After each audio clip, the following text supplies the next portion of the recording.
L'Acropole d'Athènes est un bastion d'art et de culture digne des dieux eux-mêmes. Dans cette citadelle, tu trouveras de nombreux édifices sacrés, ainsi que certaines des plus belles réalisations artistiques de toute la Grèce. Le temple d'Athéna Niké a été bâti sur les vestiges de fortifications de l'époque mycénienne. On a retrouvé des traces d'activités religieuses remontant au VIe siècle avant l'ère commune, mais le bâtiment lui-même a été détruit lors des guerres médiques un siècle plus tard. Il fut reconstruit pendant la guerre du Péloponnèse. Dans la mesure où le nom d'Athéna Niké signifie Athéna de la victoire, il a probablement été érigé dans l'espoir qu'Athènes remporterait la guerre.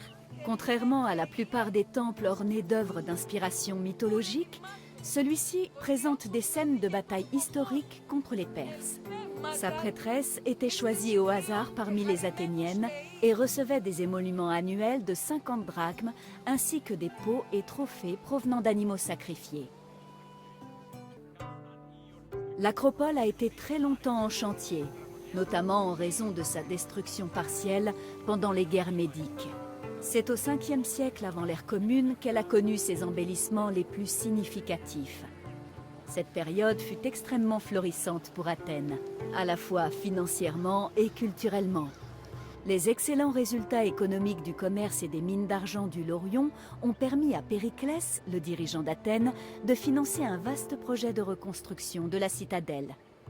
Il a fait appel à des artistes de renom comme le sculpteur Phidias, ainsi qu'aux architectes Iktinos et Kallikrates.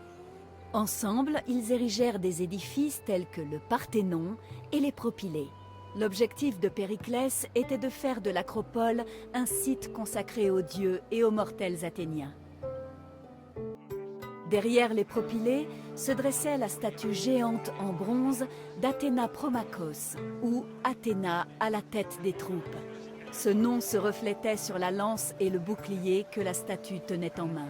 Elle a été créée au milieu du 5e siècle avant l'ère commune par Phidias. Selon une inscription, sa fabrication a réclamé 9 ans et a coûté un demi-million de drachmes.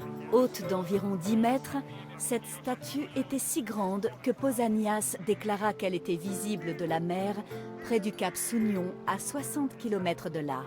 Les ornements du bouclier de cette statue ont été gravés par Nice. Les aréphores étaient des filles âgées de 7 à 11 ans, chargées de rites spécifiques. Une liste de 4 enfants était établie par l'Assemblée des citoyens et le haut magistrat, l'archonte Basileus, y choisissait les 2 aréphores de l'année. Elles vivaient dans une maison située sur l'Acropole. Elles avaient en charge des objets sacrés et le tissage des péplos d'Athéna. Le péplos était une robe sacrée offerte à Athéna lors des Panathénées, des fêtes en son honneur. L'Érechtheion était un temple peu ordinaire. Il était consacré à Athéna Polias, mais aussi à Cécrops, le mythique fondateur d'Athènes, à son fils Érecté et même à Poséidon qui avait affronté Athéna pour devenir la divinité de la cité.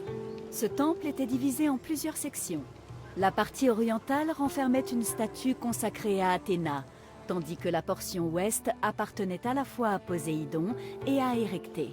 Enfin, on pensait que la tombe du roi Cécrops se trouvait sous le portique des Cariatides. Il y avait sous le temple une crypte dont on disait qu'elle contenait les serpents sacrés d'Athéna. Ces serpents devaient aimer le sucre, car on dit que les prêtresses d'Athéna les nourrissaient de gâteaux au miel. Le Parthénon est l'un des édifices les plus connus au monde. Il est également un symbole de la civilisation grecque de l'Antiquité. Bien que situé sur l'Acropole, il ne s'agit pas d'un temple traditionnel. Il a été bâti par le sculpteur Phidias et par les architectes Kallikrates et Iktinos en tant que monument à la gloire de la cité d'Athènes. Cette gloire transparaît dans ses nombreuses sculptures. Les décorations du Parthénon, l'un des monuments les plus sculptés de l'architecture grecque, présentent plusieurs scènes de la mythologie.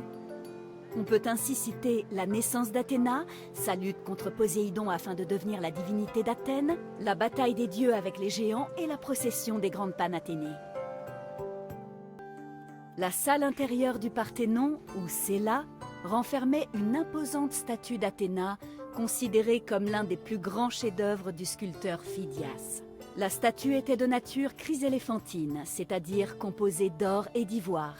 Afin de justifier son coût astronomique, Périclès dit aux Athéniens que la statue constituerait une réserve d'or susceptible d'être démantelée en cas de difficultés financières. La cella aurait également contenu un bassin dont la fonction principale aurait été de contrôler l'humidité de la salle afin d'assurer la conservation de l'ivoire de la statue. Le trésor de la cité d'Athènes était stocké au Parthénon, sous la protection directe, pensait-on, d'Athéna en personne. Le trésor était composé d'objets de grande valeur, acquis lors de diverses conquêtes, mais aussi de pièces d'argent et de diverses offrandes à Athéna. Périclès décida par ailleurs de déplacer l'intégralité du trésor de la Ligue de Délos au Parthénon en -454. Cela témoignait de la prééminence d'Athènes par rapport au reste de la Grèce. Les richesses étaient divisées en deux parties, la démosia, qui appartenait à la cité, et la hiera cremata, consacrée à la déesse et seulement utilisée à des fins religieuses.